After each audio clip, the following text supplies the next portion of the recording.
Okay,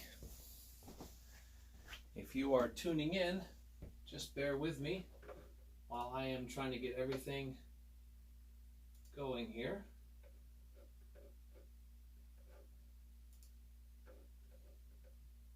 Okay. Sorry about the view of my back, but we're going to share this, so hang on a second. I'm just getting some of this stuff copied onto Facebook.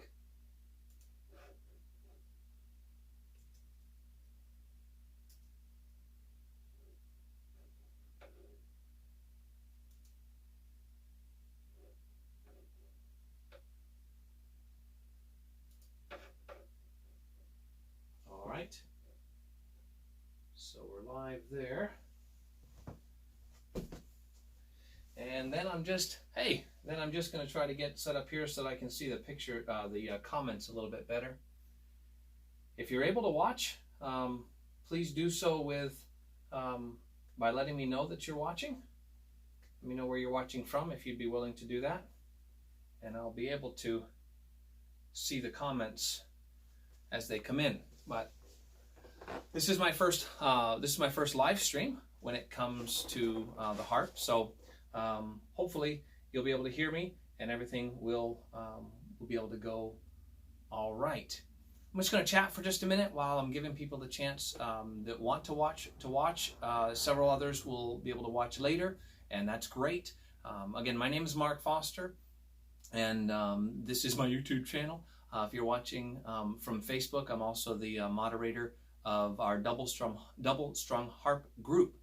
And I've been putting up some videos. I've posted a lot of music videos, and people have asked about my arranging process, how I choose the chords that I use, and how I arrange so many songs so quickly. And so I wanted to do a video, and I thought it'd be fun to do a live video and just chat a little bit. And if someone has a question live, then we could do that, and I could try to answer those questions live on the broadcast. And then those that watch later can get some benefit from it.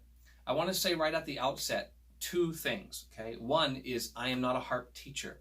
So nothing that I'm going to be teaching is going to be in regards to technique. I'm working on my technique just like so many other people. So I'm not attempting to teach technique. So if you see bad technique, you're welcome to comment on it, but it's not my intention to teach proper technique. You should find a harp teacher that can teach you those things. All I'm trying to, okay, so that's one thing.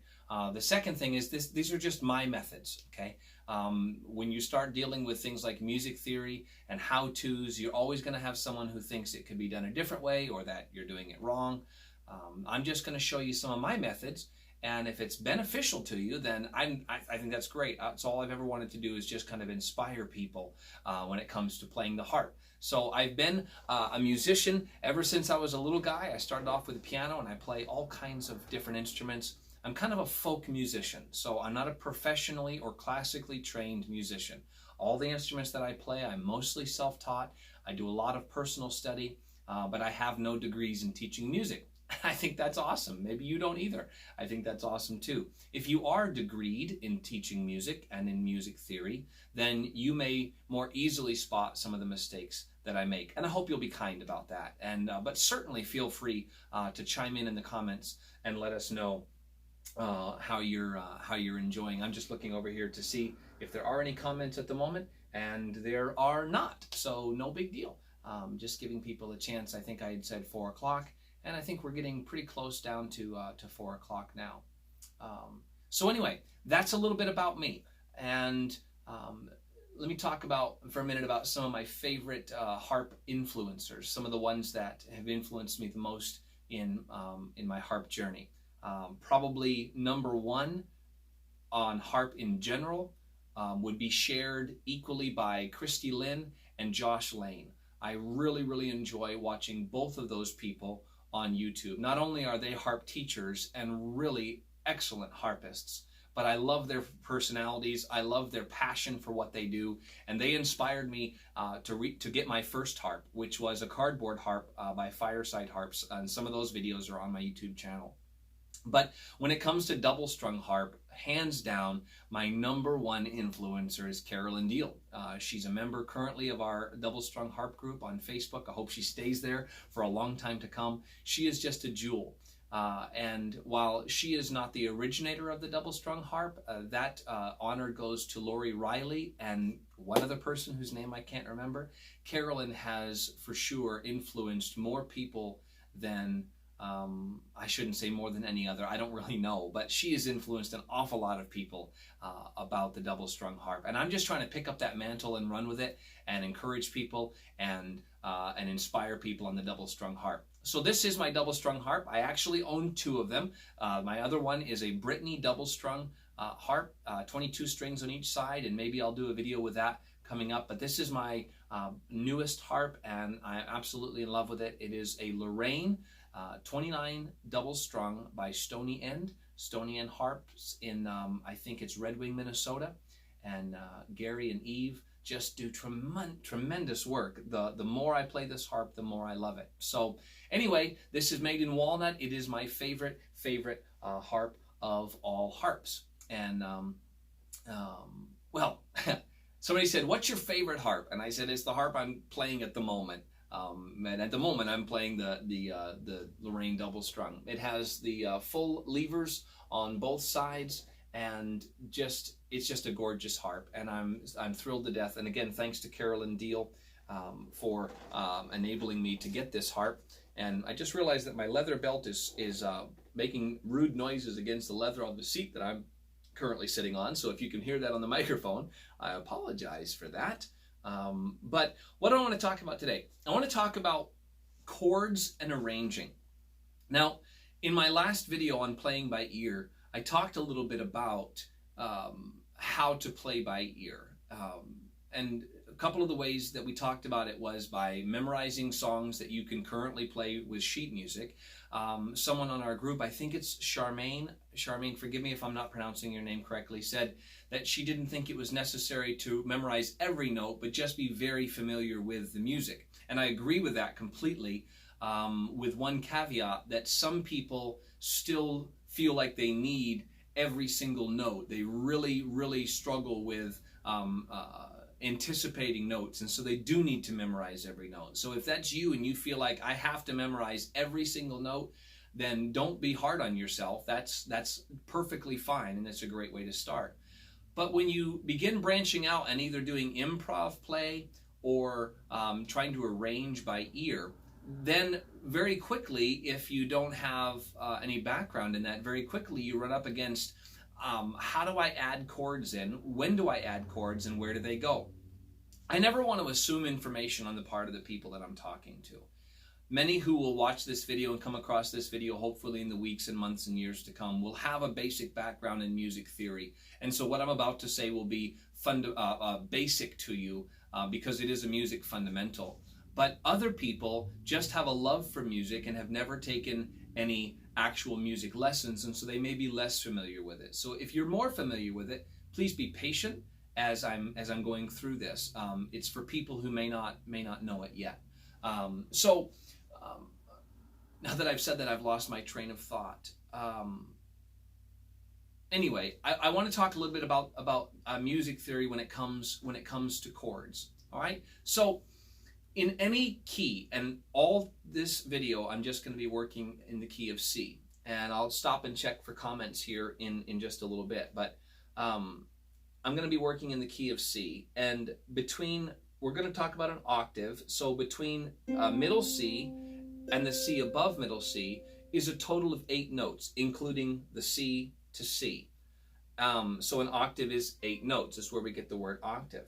But the C and the C are the same notes, just 1 octave higher. Just before the upper C is a B, so it goes in alphabetical order: C, D, E, F, G, A, and B.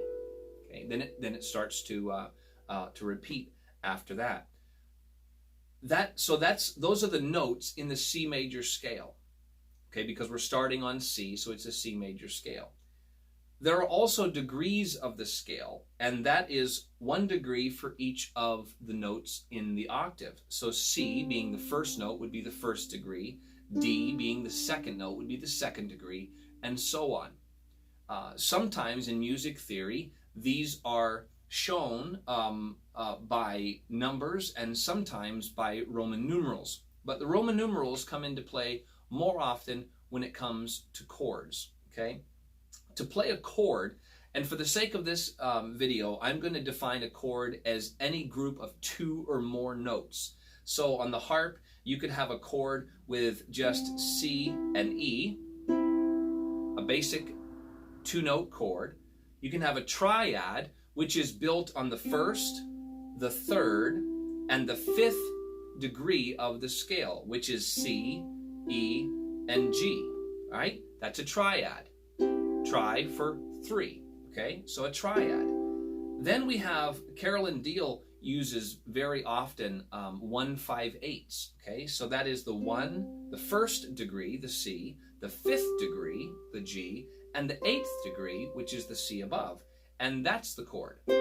So it's also a triad, but it's a triad built on the 1st, 5th, and 8th degree rather than the 1st, the 3rd, and the 5th degree.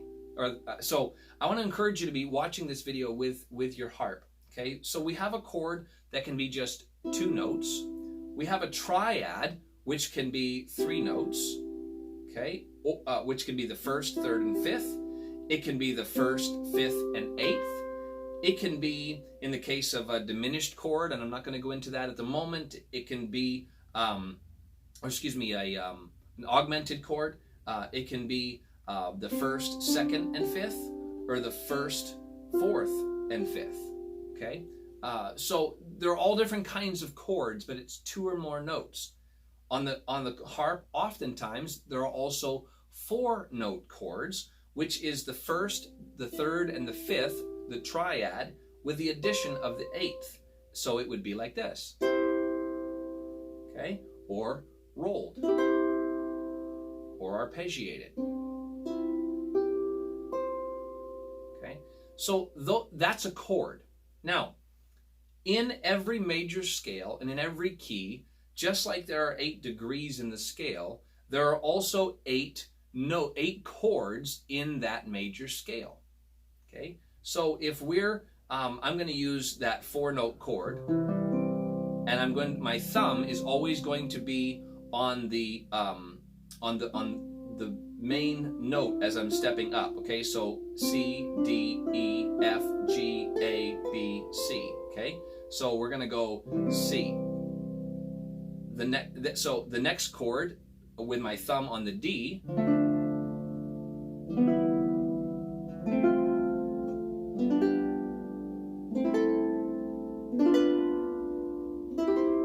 What are those chords? Okay, we have the 1st degree, the 4th degree, and the 5th degree are all major chords. We call those 1, 4, 5. Okay, with Roman numerals, often a chord progression would be 1, 4, 5. So 1st degree, 4th degree, 5th degree, 1st degree. Okay, and that's a basic chord progression. I'll play that again without talking.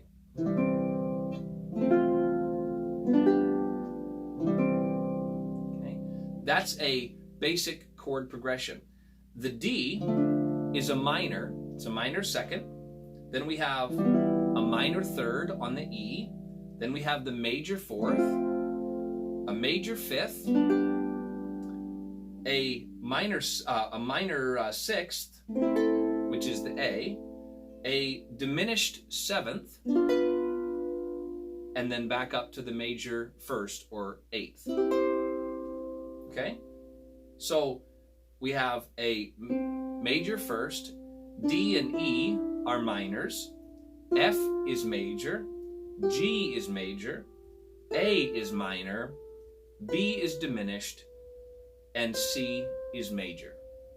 Okay, now I'm going somewhere with all of this, so I hope you'll pay attention. I'm going to look here and see whether or not for some reason my chat box isn't showing up, so try to take a look at that in just a moment.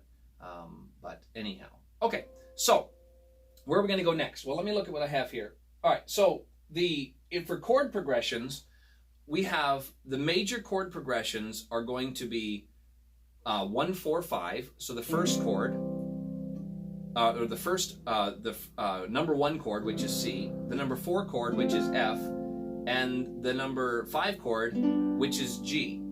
Okay? Then we have, now, okay, so an example of a song that plays that would be Amazing Grace, okay? C, C,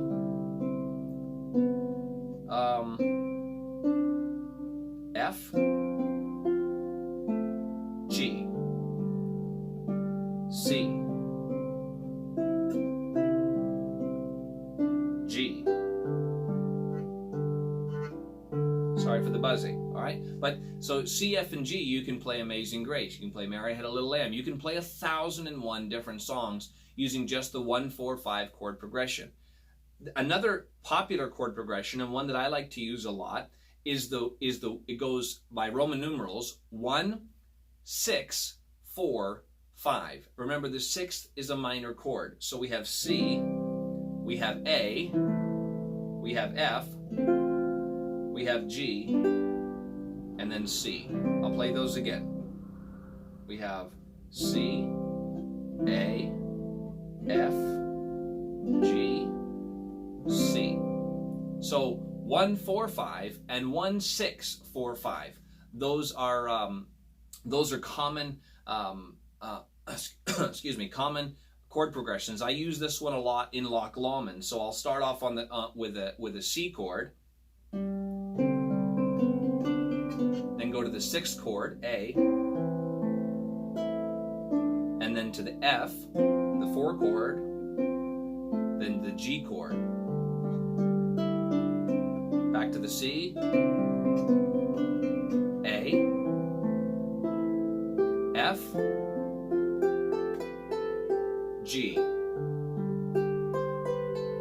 F, C, F, G, C, A, F, G, C. Okay, so that's an example of the 1-6-4-5 chord progression. The question that a lot of people have is, how do I know which chord to put in what place? And I want to try to make that as simple for you as I can. And you can really get complicated, and there are all kinds of variations. But let me try to give you some basic guidelines for where to put it in. A couple of things about chord progressions. I don't know if it's actually a couple of things. Let me say something about chord progressions. Chord progressions begin and end at the root position. We'll call this home. Wherever I go in a chord progression, even if I do more than just the 1-4-5, I start at my home position, which in this case is the C chord, and I end at the C chord. And that chord progressions are intended to produce tension and resolve. Tension and resolve.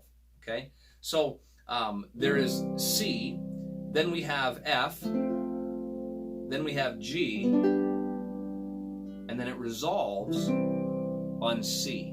And it's kind of like riding a wave up and then coming back down. Riding the wave up and coming back down. And you can ride the wave up and come part of the way down and back up again, but then all the way down. So I can do C and F and G and F and G, F, C, right? Most of the time, you're going to resolve to C from G, but not always. Okay, so it's not a hard and fast rule, but just keep in mind that oftentimes after your G, you'll go back to your C. Sometimes you go back to the C after you play the 4th chord, in this case F. By the way, if you're tuned in the key of E flat, you don't have to retune to C. 1-4-5 works no matter what key you're in. You just have to take the scale of whatever key you're in and walk up the scale, substituting numbers for the note names, and you'll know which chords are the 1st, 4th, and 5th degrees of the scale, and also then the 6th and the diminished 7th, and so on. Okay, so we have the major chords. So when I'm playing a song, let's take for example Believe Me If All Those Endearing Young Charms. That's one of my favorite ones to use for illustrative purposes. So we're starting on the E, and I'm coming down. My first chord is going to be on the downbeat, which is the C. Believe. Okay, when I play that C, that's the first downbeat of the note. That's where my chord's going to come in. So, and so because that's a C, the great likelihood is, remember, we start at home. So it's most often that I'm going to be starting on the one chord of whatever key I'm in this case, C. So I just made a mistake. Here we go again. So C. Now I'm going to play C again, but I could. So all right, let me just play the first couple of measures here.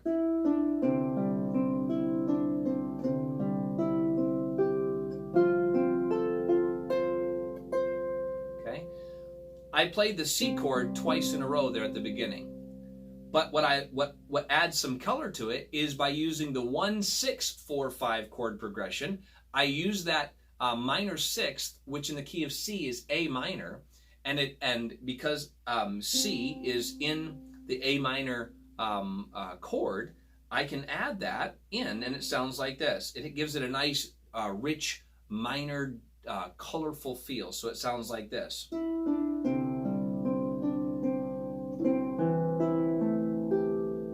Okay, so it also produces tension to get me back or into the F.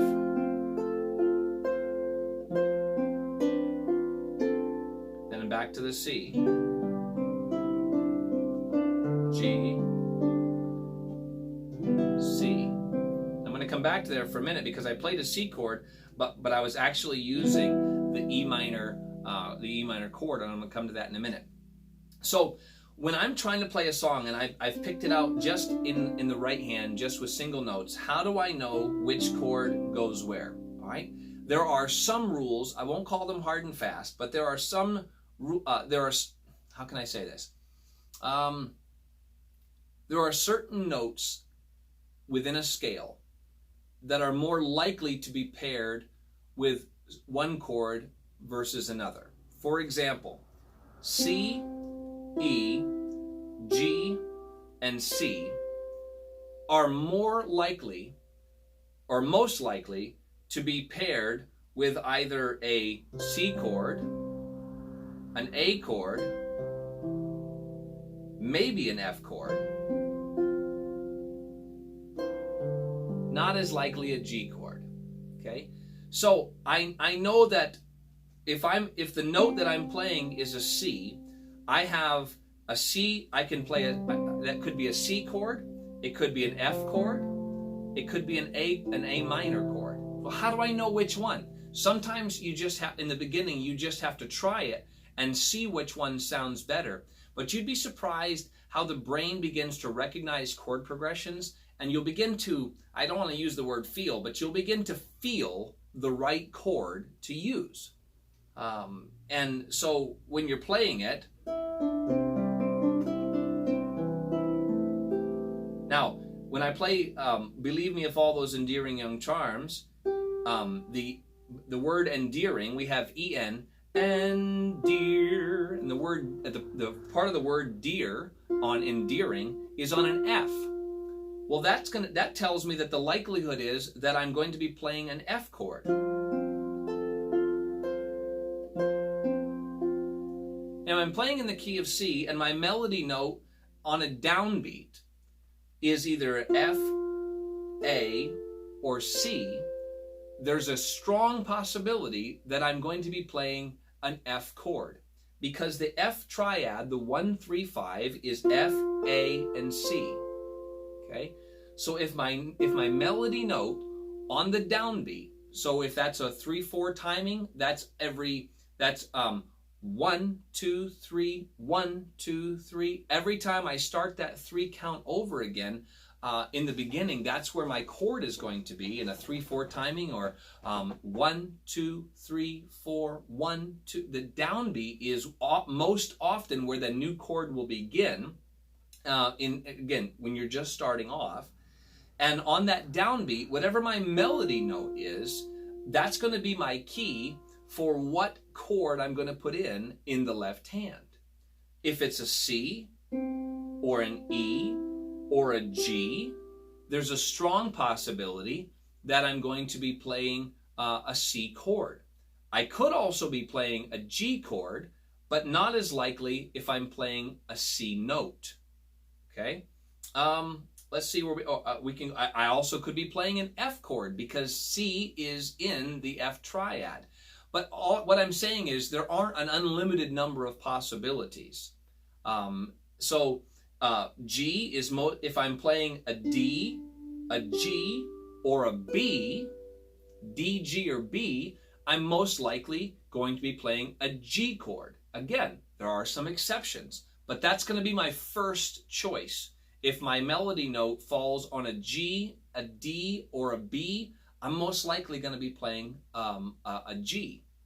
So if I'm just using the 1, 4, 5, the first chord of the scale, the fourth chord of the scale, and the fifth chord of the scale, in the key of C, again, that C, F, or G chords, based on what note the melody note is on the downbeat.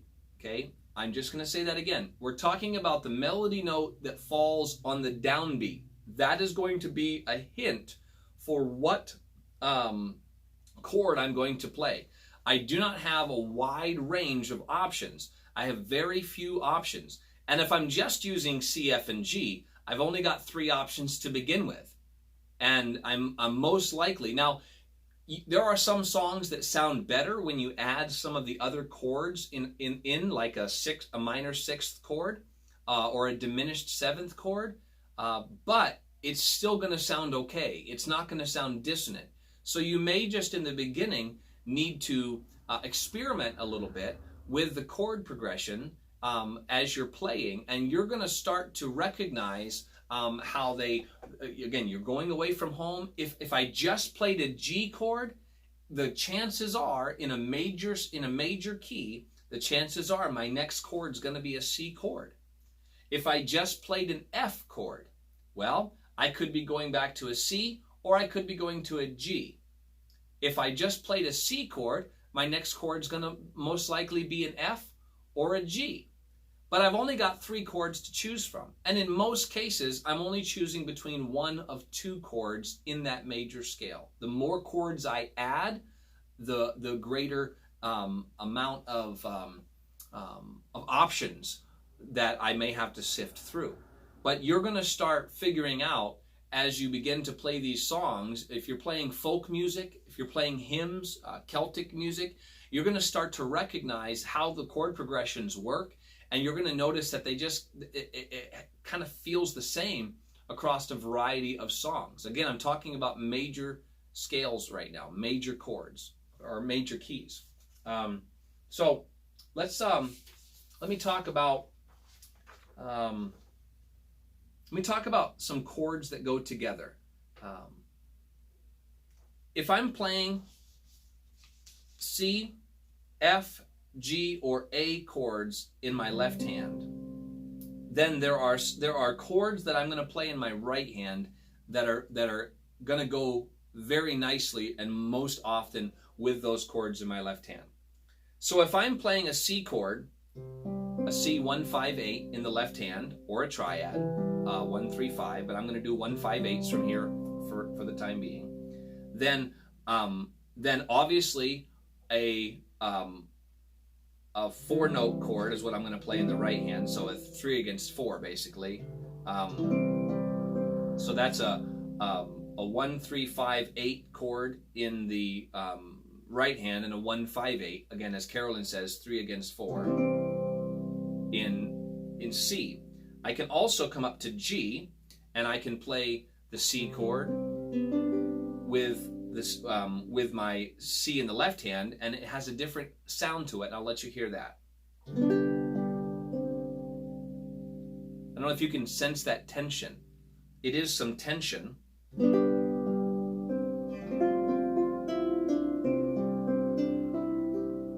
You see how we resolve that. So when I play the C, then I'm playing a G chord, still with the C in my left hand. A little bit of tension. I'm going to go to the F, and also F in my left hand. Walk down to the C. So I only used C and F in the left hand, but I used the G. So the G chord in the I call it an octave chord because it's 1, 3, 5, and then the octave. So an octave chord can be played with both with the C in the left hand. You can play both the C and the G. All right. There is actually another one that you can play with C, which is E minor. Okay, in this octave chord, E minor. I can play that and listen to the way that sounds. It's a dissonant chord, but it has some beautiful color. I use this, for example, in How Great Thou Art. So,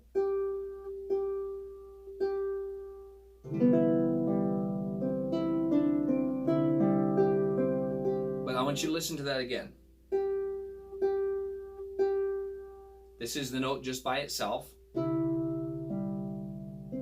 Okay, but when I add in that octave chord and play the full E minor chord, listen to how that sounds again. And I'm playing it against the C158 in my left hand.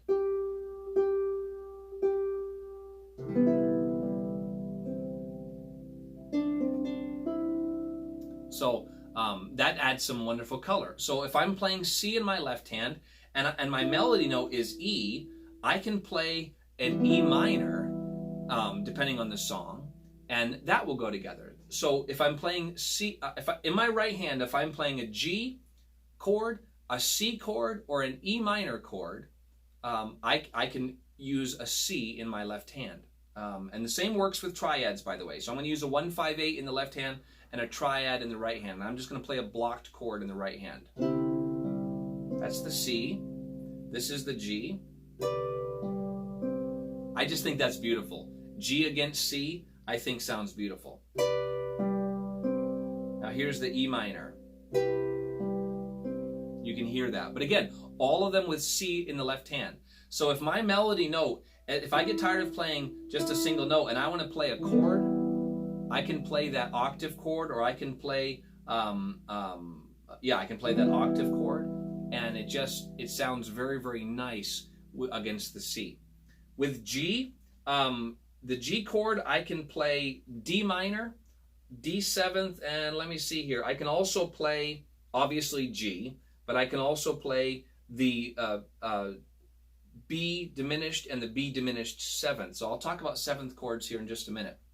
So if I'm playing a G chord, or in the right hand, if I'm coming up on a D minor chord, which is this right here, stop talking, Mark, so they can hear you. That's a D minor octave chord. Means I start on the D down here, the D an octave above. I'm playing 1, 3, 5, 8. Okay? So the D minor chord, I can play that against a G and listen how it sounds. Just some beautiful dissonance, but not in a fingers on a chalkboard kind of a way. So I can play a D minor chord. I can obviously play the G. By the way, the D minor chord resolves nicely into the G. Right? Then I can also play the B diminished chord against the G. So we have here C, F, B diminished against a G, C. So that B diminished octave chord in the right hand against a G in the left hand gives a nice tension that is resolved nicely, because remember, the G most often resolves into the C. So if I'm coming down to the end of a song and I play a G arpeggiated chord in the left hand, 1, 5, 8, and an octave chord on B diminished in the right hand, resolve to C. Okay, so with my G chord, I can play a D minor, a G, or a B diminished. Let's see here. With my F chord, all right, so we're talking about those three chords in the left hand. With the F chord, I can play not as many options, but I can play the F or the A minor. Okay? I forgot to tell you that A minor can also work against the C chord. All right? You can do that. So A minor can work against a C chord, but if I'm playing an F in the left hand, a 1-5-8, obviously I can play the F octave chord in the right hand, 1-5-8 in the left hand. I can also play the A minor against the F. Listen to this chord progression. This is F in the left hand, a 1-5-8 in the left hand, an octave chord on F in the right hand. Then I'm going to play the A minor chord. Then I'm going to play a B diminished against the G, resolving to the C. So my right hand is going to play F, A, B diminished, and C. Okay? And my left hand is going to play F, I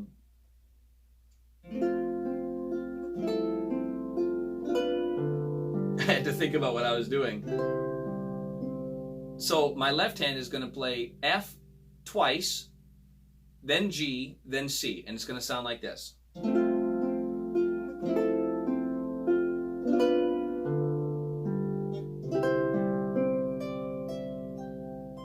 Okay, so again, let's go back over it again then. C can play against a C chord, a G chord, and what else did I say it could do?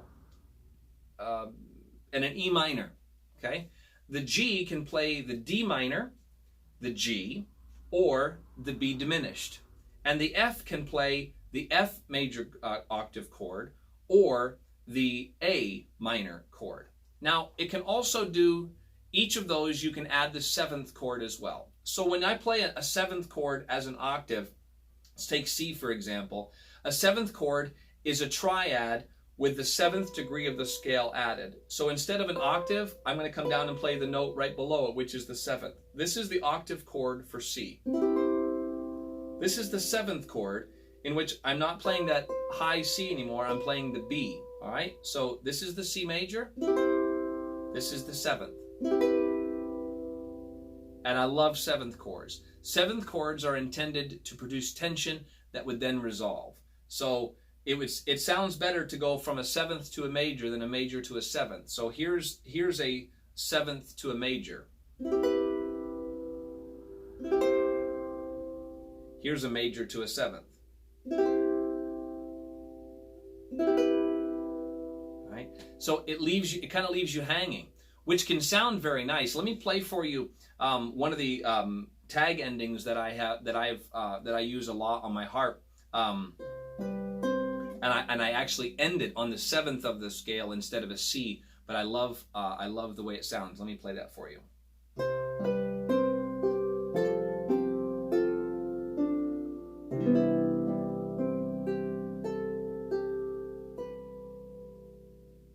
It does leave it with a tension, but it is a lovely tension.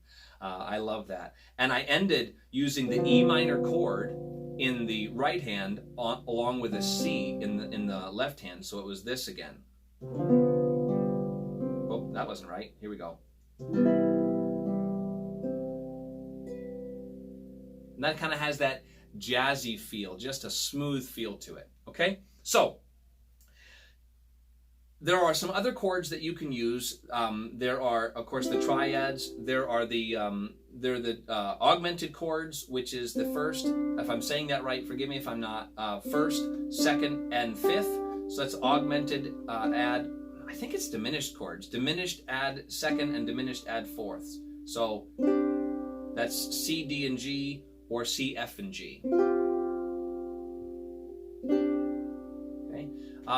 You can try those. A couple other chords that are very nice. I call them sparkle chords. And I call them sparkle chords because Carolyn Deal comes up with the coolest names for her chords and for her techniques. And this is the only one I've ever done. But it's a sparkle chord. It uses the 1, 2, 3, and 5 fifth degree of a scale. And you play them in a fast ascending order.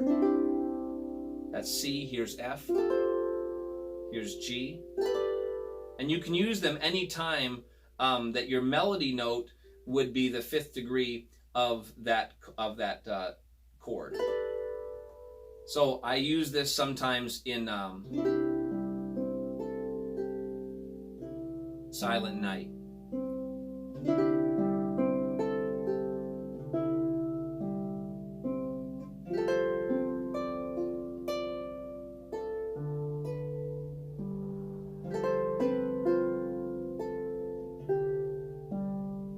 So, okay, now we've covered an awful lot of things, and I've probably given you more questions than I have given you answers. But what I want to do is I want to just recap here just a little bit.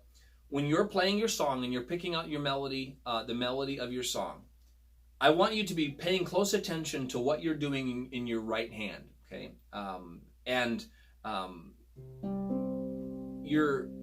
I most often only use the C or the 1, 4, 5 chords, sometimes with the addition of the 6th chord. Okay, so that just adds one more chord in there for you to do. When I'm playing a song and I'm trying to figure out how to arrange the music, what I do is I start first by playing just the melody. And then as I'm playing it a second time, like with How Great Thou Art, at first I just played the E.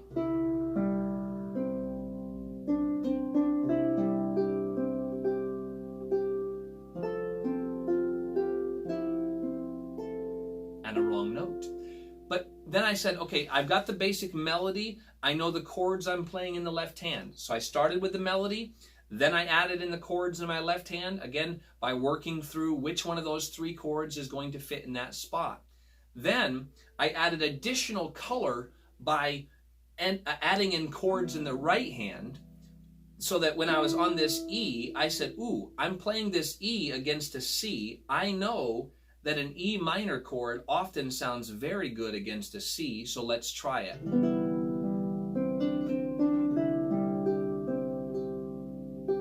Here's the A chord against the F.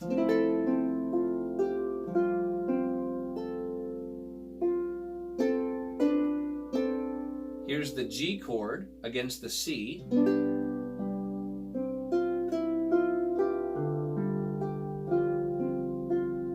Here's the E minor against the C.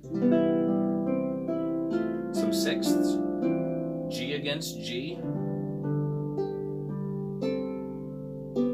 E minor against the C.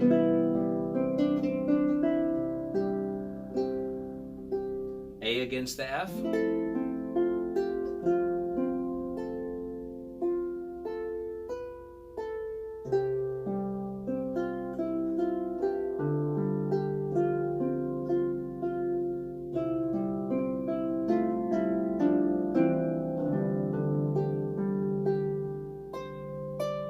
I'm just going to play a single note. Sparkle.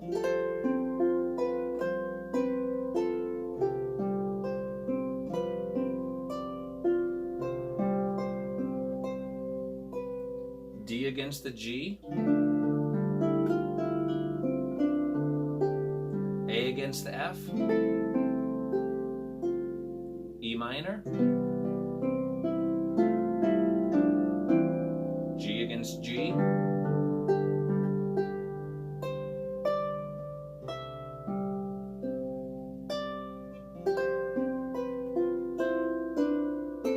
G against the C. C against C.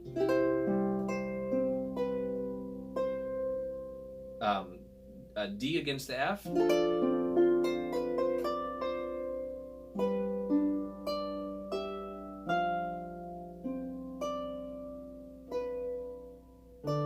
Now listen to that ending that I showed you. E minor against C. End on the 7th. And that's what I do. Now you don't have to do that if you can't play the 1/5/8 or the octave chords yet. You can use those same things. Go back and watch the video. I've thrown so much stuff at you. Go back and watch the video. And if you have questions, please let me know. I try to teach as clearly as I can. It's often difficult to think about what you're playing and to look at a camera. If you were here and you could come to my office and we could spend an afternoon together, I'd try to show you all of these things with you having a harp and me having a harp, but this is the best I can do for right now. Thank you so much for watching. If you have not subscribed to my channel, please do that. The last time I uploaded a video, I lost 2 subscribers. Anyway, I hope that you're having a great week, and I hope that this will help you and encourage you in your harp journey. And I'm going to let you go now, but thank you so much, and I will talk to you again very, very soon. And have a great week, everybody.